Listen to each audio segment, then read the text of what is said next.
What up, y'all? Chargers Truther coming to you after week 7. We just got freaking whooped by the Seattle Seahawks 37-23. In the beginning, the first 2 quarters, first the Seahawks jumped out to 17-0 lead. Then we came back, we scored a couple touchdowns, we closed it, we looked like we were in it, we had momentum, we were maybe gonna take the lead or something like that, and then they just started freaking. I think the turning point was that touchdown right before half where J.C. Jackson messed up his leg. He's out for the season now. It was tragic injury to him. He wasn't having the best season, but you never want to see that happen. It looked like he was about to make a play too. And then at that point, the Seattle Seahawks just started dominating us, just running the ball down our throats. Their blockers were freaking moving our defense like freaking Moses parting the seas. They were making Geno Smith look like he was like some really amazing quarterback. I mean, he's okay, but he's not that good. We have a lot of great players, but it just to me looked like the Seattle Seahawks just like overall just have a better team. Just they're bigger, they're more physical. Maybe you could say they're better coached, but to me they're just bigger, they're more physical, they're more beastly, and they just out physicaled us, and that's what I saw in this game. It really got away from us. The freaking lack of run game again killed us. Justin Herbert threw it 51 times. It's like what? Where's the team? Where's the team in the Chargers? It's just the Herbert show again. And dumping off to Eckler. Like what the? We need a team, a 53-man roster, not just a quarterback and some handful of stars, So, yeah. All right, I'm gonna go into these stats. It's about 3 p.m. now. I'm doing it. This is a Monday. It's not. I usually do it on the Sunday night, but this is a Monday, so I'm just drinking a big old thing of coffee right now.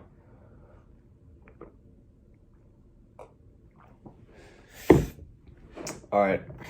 Passing, Justin Herbert, 33 of 51 passes, 293 yards, 2 touchdowns, an interception, 3 sacks, and an 84.9 rating. I mean, look, dude, Justin Herbert's a stud. He's not playing the best he can, but he's handcuffed. Our receivers are injured. Keenan's injured. At the end of the game, we had Bandy, Jason Moore, Carter, and Everett. Everett's pretty good, but it's like, bro, what is this receiving core? Who are these guys, dude? This is the team? What is this? So, Justin Herbert, he's a smart kid. He's not gonna Josh Allen and freaking try and, sacrifice his body. He's playing to live another down, to fight another day. He's to fight another season. He's playing for the long run, and you can't knock him at all. He's a great quarterback. He's smart, and it is what it is. It's if we didn't build the team around him, then he's not just gonna freaking be a god. He needs a team. He's not just gonna freaking. He's not a Phillip Rivers, and even Phillip Rivers didn't have the team around him, but he still tried. You just chuck it up there, and Justin Herbert, he's a great quarterback. He's really trying, but I'm telling you, it just seemed like the team around him just isn't there. It's just not good enough. It's just not good enough, and to me, I put that on Tom Telesco. I really do, and I'll try and leave that for later. Okay, rushing. Austin Eckler, 9 rushes for 31 yards, 3.4 average, 1 touchdown. Bro, you rushed 31 yards? And I guess I put that on the offensive line because the Seattle Seahawks D-line and defense is they're big, they're strong, they're beasts. They moved our guys. They're more physical. They looked more physical than us, and they just outmatched us in terms of just sheer force that they applied on our blockers. Eckler is a pretty dang good running back. he sacrifices his body. He's going to keep his legs turning as far as he possibly can. But he needs blockers, and he's just not big enough, you know. It would help if we had a big running back that could, you know, sacrifice his body also and like carry that momentum. He has, you know, a bigger, heavier running back. We just need to get bigger. We're just too small across the board, pretty much. You know, we have some big players, but across the board, we're too nice, we're too friendly, we're too small. And, you know, it's this football. This is football. We need to get bigger. We need to get stronger. We need to be violent. We need to be, you know, mean. Yeah, that's about it. It's the run game is not there. It was there maybe 2 games this season, but again, it's not there. We need more. We need more out of the run game. It is what it is, you know. Yeah, that's about all I can say. Sony Michel, 2 rushes for 5 yards. Isaiah Spiller, 1 rush for -5 yards. Like, bro, this rush game is garbage. Garbage, bro. Receiving, Austin Eckler, 12 receptions for 96 yards and a touchdown. It's like, this is the story of the season. What's going on here? It's just dump off freaking City. And I'll tell you why. It's because we don't have a run game. So our run game is now dump offs to Eckler. Instead, we've replaced running the ball with passing the ball just short to Eckler, you know. And clearly it's not winning us the game. It's not good enough. We need a run game. So Mike Williams, 7 receptions for 86 yards and a touchdown. Mike Williams is a beast. And that injury he sustained was freaking, gruesome. It hurt me to see that. I wish I did not see that. It really hurt me to see that. I feel so bad for Mike Williams. He's a really nice guy. And yeah, it just really hurt me to see his ankle bend like that.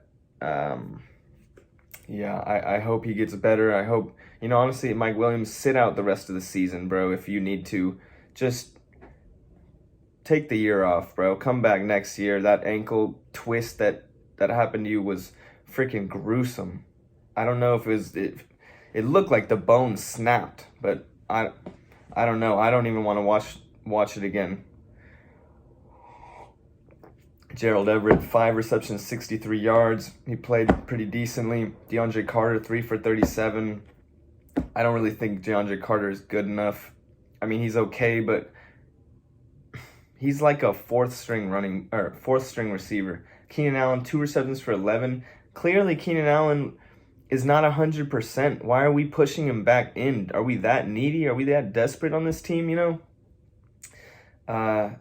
And yeah, that's pretty much it. Michael Bandy was out there, like, starting in the place of Mike Williams or Keenan Allen. Like, I mean, Bandy was good in the preseason, but, bro, he couldn't do shit. So, yeah, team's just not looking good enough. It's just not looking deep enough. We don't have enough talent. We don't have enough good players, it looks like. And, you know, maybe we can turn it around. We have good players, but it looked bad today. It looked real bad today. Okay, we're going to go down to defense. Derwin James, 8 tackles. He played pretty well. I mean, he's the captain. We're always asking a lot from him. Drew Tranquil, 7 tackles. Nasir Adderley, 7 tackles. Kenneth Murray had a pick. Michael Davis was in there for JC. Austin Johnson, I think he got a sack. And on the day, we had 2 sacks. Morgan Fox had 1. Khalil Mack he's a dog. He's getting double teamed, triple teamed. We lost Chris Rumpf. I hope he gets better. He was not playing very good this season at all, but, you know, I wish health on every single player on our team and the other team. You know, you never want to see a guy get hurt. So that was hard to see. Yeah, just the defense was getting out physical. We're getting moved out of the way. We're getting bullied. Yeah, I don't really know what else to say. The talent level, the average talent level on this roster just doesn't look good enough. overall. We are now 4-3. We have a winning record, so I mean that's a huge positive thing. It's because we've taken care of business in these, easy games where we played the Broncos, the Texans, the Browns. We handled our business. I give us a lot of credit for winning those games. This is another game we probably should have won, but again, the Seattle Seahawks are pretty damn good. They have a good coach. Pete Carroll is a Super Bowl winning coach. He's been there for a long time for a reason. And the Seattle Seahawks, they have a good GM, it looks like, because their D-line is huge, their O-line is huge, this new running back is pretty damn good, and they're just big and strong, and that's the type of team I want. Once you put a quarterback like Justin Herbert with a big, strong, physical offensive line, defense with hitters, and a good running back, like, dude, you're going deep into the playoffs. But what we have is, Eckler is great, but he's 5'7". That's our starting running back. We have a freaking Trey Pipkins at right tackle. He's been playing okay, but like, it's just not good enough. Thank God Salyer is exceeding expectations at our left tackle. We would have been freaking trash if we would have maybe had to just put in Chase Daniels if we didn't have Salyer. We would have had to put Storm Norton. Guys, Tom Telesco is just not a good GM. Just wake up, realize this. And I'll eat my words on that if we make the playoffs. I will apologize, but what I saw today is just a team that's just not good enough, Our O-line, is getting outmatched, is getting bullied. Our defense is getting bullied, and we're just relying on just a handful of stars and surrounding them with just whatever players, and we're hoping that we can develop these players into good players, but maybe we just need better players. Yeah, guys, I really don't know how much more there is for me to say here.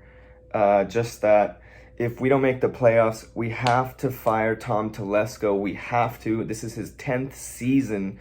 He has a losing record, 0 division titles. It's just, and he's nowhere to be seen. He's nowhere to be seen. Nobody is even questioning him. It's like nobody even knows his name. Nobody even knows who the GM is outside of the real Chargers fans, And we're just letting this guy cruise on by, accepting, whatever the frick team he's putting out there, going 8-8 just about every season. It's like, dude, that's just not acceptable. If you have a boss who's not succeeding for a whole decade, there's no way he's staying in there unless his dad owns the company or something like that. I don't know what relationship he has with the Spanos.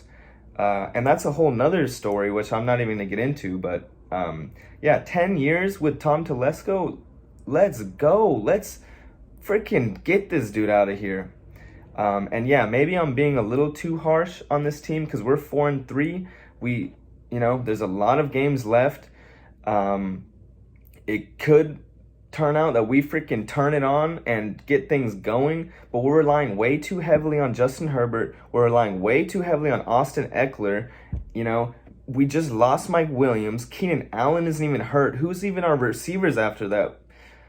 We're relying too heavily on Khalil Mack. We're relying too heavily on Derwin. Drew Tranquil and Kenneth Murray have been okay. They've been decent, but they're not game wreckers. They're not beasts. They're okay players. We're missing Joey Bosa. We just lost JC. Now we got Michael Davis, so we're back to what we were last year. Asante Samuel is our best cornerback. He's dropping picks though, but still, I like Asante. And Nasir Adderley, he's there. He's okay, but again, okay is not gonna win us a Super Bowl. It just isn't. So what I would do if I wanted to solve this, first of all, you fire Tom Telesco, you sign or draft, you invest heavily into a big running back who is mean, physical, and gonna smash the linebackers or whoever. He's gonna bull rush people and just, like Melvin Gordon did when we went 12-4. We need that replacement really badly. And just freaking draft SEC linemen and D linemen and linebackers, just mean big guys. I don't care how nice they are. I don't care what their grades were. I don't care, what their past is really. I just care if they're big, athletic, and they're willing to hit. We need to hit, we need to hit and move. We need bullies. So, this isn't a popularity contest. This is football. Football, I don't know how many of you guys actually have played football. I played football, and it's scary. Every game, I was freaking scared to go play, and I was nervous. It's a scary game. You need mean guys who are really going to hit, and it is what it is, Yeah, we need to get meaner. We need to get bigger. We need to get more physical, and we need more depth. So, wrap it all up. We're 4-3. Could go either way, but it's not looking good right now. And at the end of the season, if we don't make playoffs, we have to fire Tom Telesco. I don't care about Lombardi. I don't care about Staley. This is their second year. If you want to fire them, okay, fine. But Telesco is going with them. You have to get rid of this GM in his 10th season. 10 seasons with a losing record is unacceptable. Let's be real now, guys. So, I'm going to try and end this on a positive note. We have a bye week. Let's hope some of our guys are going to, get healthy and come back. Let's regroup. Let's get things together. I mean, last week when we beat the Broncos, I thought that was a good, mean, physical win. We got the win, I was very happy with that win, even though we maybe should have won by more. But that's the type of team we need. We need to be physical.